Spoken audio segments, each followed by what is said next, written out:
Greetings and welcome back to Room 303 in our chats with Emily as we're calling our readings through the poetry of Emily Dickinson contained in the Johnson edition. We're at poem 125 for each ecstatic instant.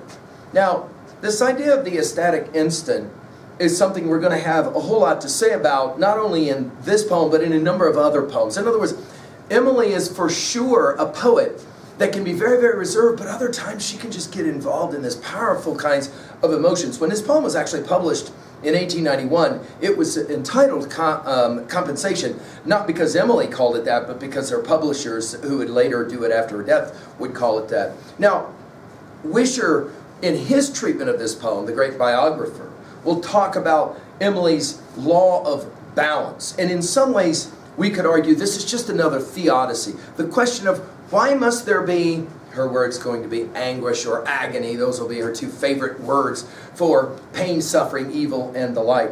Hey, you guys remember when we talked about the ideas of Taoism and the idea of the yin-yang symbol, and who knows what is good and what is bad when the farmer has his son bring back horses and the neighbor comes and says, hey, now you're a millionaire, and he says, who knows what is good and bad, and then his son rides the pony and gets jacked, and for that reason, oh, terrible tragedy, who knows what is good and bad. And sure enough, the next day, the emperor comes to collect warriors, and his son can't go to the war and possibly die because of the injury. Again, the neighbor, wow, you're so lucky, who knows what is good and what is bad. A whole lot of that idea stands behind this poem. I think the other thing we need to point out is that Emily's going to always be arguing, as we say in our introductory set of comments. I'm hopeful that you've already been exposed to that at LearnStrong down on that left-hand side, Chats with Emily again, our playlist. And I'm hopeful that as well you've been reading through the previous 124 poems we just finished in Lands I Never Saw.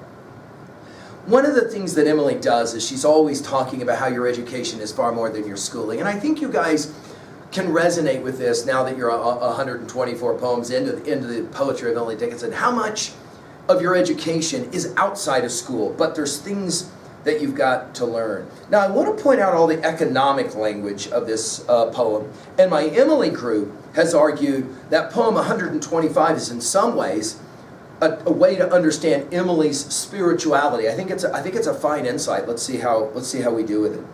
For each ecstatic instance, we must an anguish pay in keen and quivering ratio to the ecstasy. For each beloved hour, sharp pittances of years, bitter contested farthings, and coffers heaped with tears. Notice the exclamation point at the end. Now, ecstatic is a word that she will dance with occasionally. Of course, she'll use it here, or some notion of it with ecstasy, right? In 247 and 1101. In poem 1209, she'll say it this way. And I find this a fascinating way that she plays the game. Yeah, and when we get to poem 1209, I'll remind you guys that we were here. She says it this way: the fruit perverse to plucking, but leaning to the sight, with the ecstatic limit of unobtained delight, playing a similar game. In other words, oh, by the way, in poems 1358 and 1532, we'll have this word also used. In every ecstatic instant, I mean, I think about Robert, the great Cornfield, the Zen meditations teacher in Jack Cornfield, who said in one of his books, he quotes that Zen koan after the ecstasy, the laundry. And I think that that's really in some ways the point that's being made here. For each moment that's just mind-blowing, right? Well, we're going to have to pay some anguish. And again, notice all of the economic language here. We got to anguish pay. By the way, just to prove it, and you'll remember in poem 71 already, we saw this word anguish. 32 total poems out of her collection, she uses this word anguish. Emily understood this word, right? In keen and quivering ratio to the ecstasy. She'll use the word quivering when we meet poems 237, 712, and 926. In all three of them, this idea that it's a little bit uncertain how things are going to work out, and sometimes ecstasy can only last for so long, right? And then, of course, it goes away.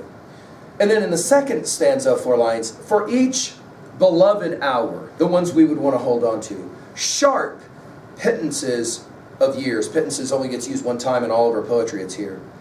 Bitter, contested farthings and coffers heaped with tears.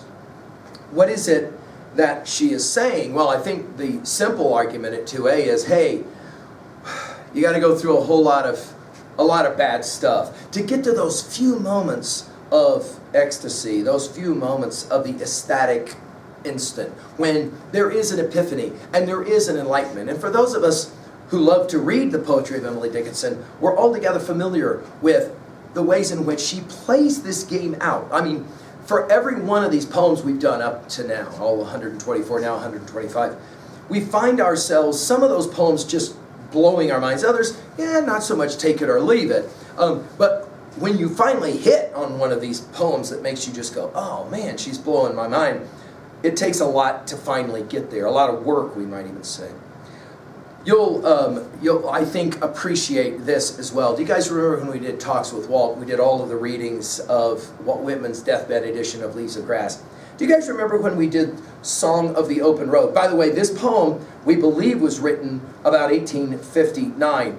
3 years later, in 1856. Do you remember what Whitman wrote at the conclusion of Song of the Open Road? It's in passage 14. Remember, he says, "Now understand me well, it's provided in the essence of things, that from any fruition of success, no matter what, shall come forth something to make a greater struggle necessary."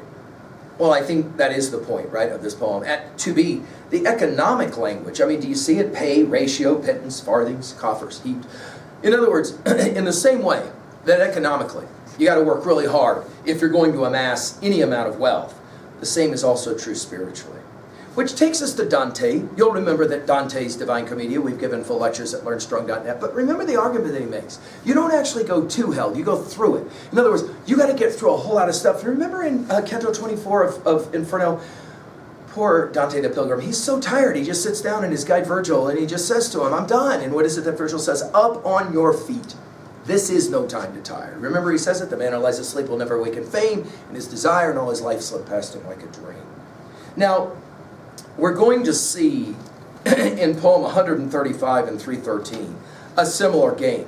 In poem 135, she'll say, water is taught by thirst, land by the oceans past, transport by throw. And in poem 313, she'll say, defeat wets victory, they say, the reefs in old Gethsemane endear the shore beyond. 'Tis beggars' banquets best define, 'tis thirsting vitalizes wine. Faith faints to understand.